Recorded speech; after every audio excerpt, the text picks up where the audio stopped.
Very good very good. এটা 100 হবে কাজরি। আর বাইরে দিকে মাথা নিয়ে এসো 1.5 কিলো। 1.5 কিলো মাথা। হ্যাঁ এই কাতলা মাছের মাথা দাও তোমাকে। হ্যাঁ বলুন স্যার কি খাবেন?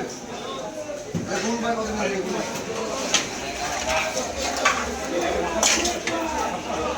হ্যাঁ চলে গেলে আমরা বাস টাকা দেন। Basir blogger daily blogger Basir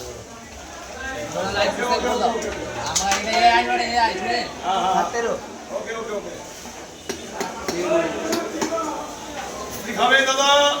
choice করবেন তারপরে খাওয়াবো মাছ। ওই বাবু কাতলা হবে পম্পেট হবে সব পাওয়া হবে। মাথা ইয়ে মাঝে মাথা হবে আর কাতলা মাঝে মাথা ফাটিয়ে নিচ্ছি এটা বেশি আপনাদের মাছটা